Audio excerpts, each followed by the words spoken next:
Bakabone muze ndabamotive muri iki gitondo ndizere ko mwaryamye mwaramutse neza. Ndafise ibintu 10 byo amategeko 10 yo kugira ugire success mu buzima.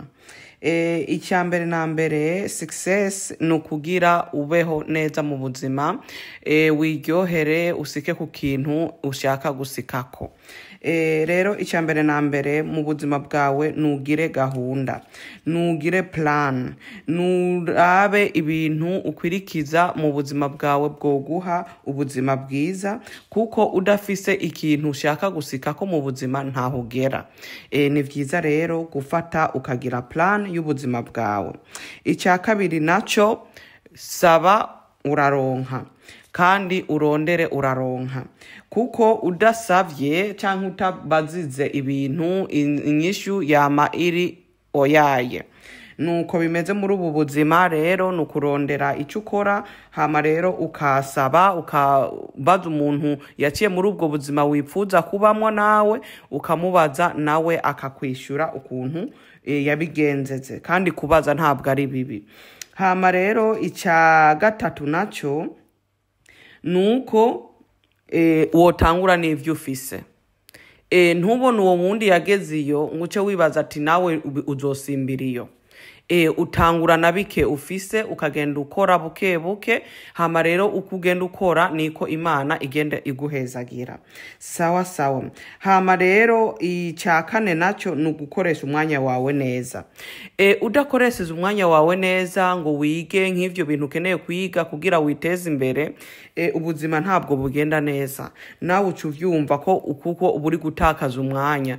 Gira usire umwanya mu bintu biguha valere, mu bintu bizokwinziriza mu mufuko, apana bijya bintu usanga uri gusiramwo umwanya wawe bitakwinziriza ku mufuko. Icya gatanu naco nuko ata muntu azoza kugukiza. Nta muntu azoza kugukiza, ni wewe ukeneye kubikora wewe wenyene. Byumvikana nabi mugabo niko kuri kandi kurababaza. Nta muntu rero azoza kuguterura mu gitanda ngo aragufasize, ngo araguhaye ibintu nawe utagomba kwifasha.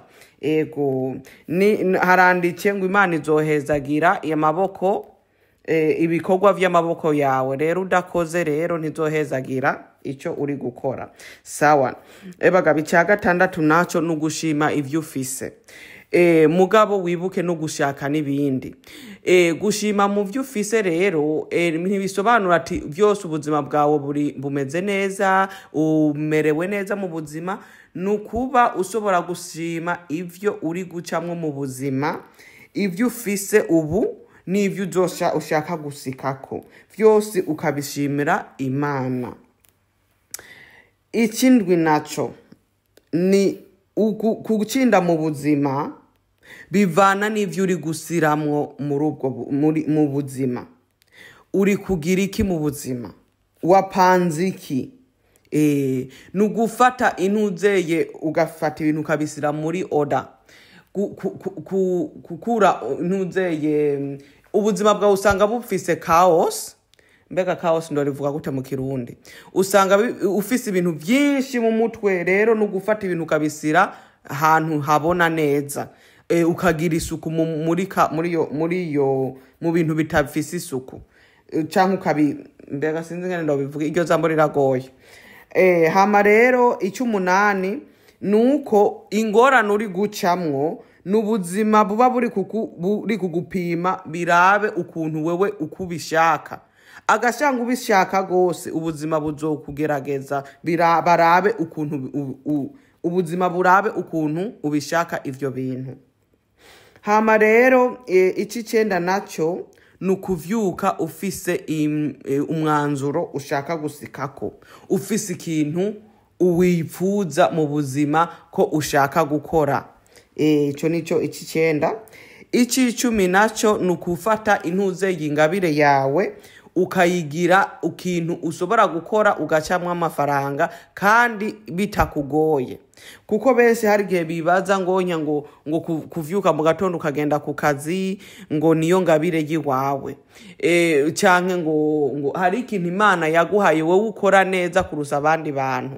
Rero ico kintu iyo passion yawe ufise nukugikora kugira intuzeye ugikore, kuko nico kintu ukora utaruhiye, kandi ikintu wowe ukora utaruse nico nyene cy'Imana, niyo ikado Imana yaguhaye igihe ikurema.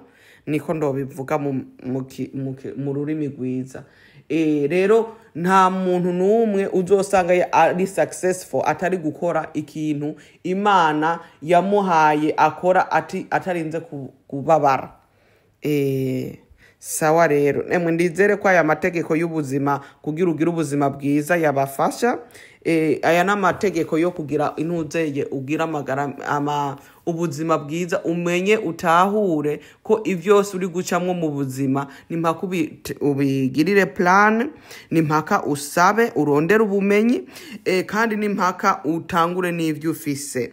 Hama rero ukoresha umwanya wawe, kandi nta muntu azoza kugukiza, ni wewe wenyene uzokwikiza.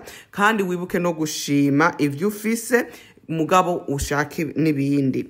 Hama rero kandi kucinda mu buzima biza bivanye n'ibintu uri gukora, uri gusiramwo.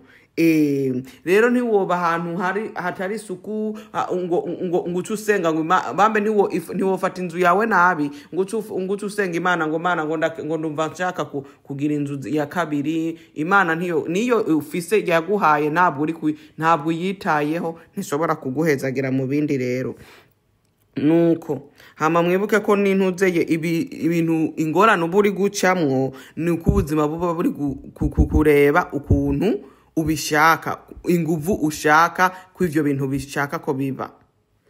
Hama rero wibuke kuvyuka ufise ico ushaka gusikako. Hama rero wibuke ingabire yawe kuyivyaza umusaruro. Sawa, murakoze, mugira ibihe vyiza. Ego mwibuke kugaburira iyi video abandi, muntuzeye muyikunde, kandi nzoza ndabaha motivation kuri iyi channel. Rero twiga kwiteza imbere no kubaho neza mu buzima. Sawa, murakoze.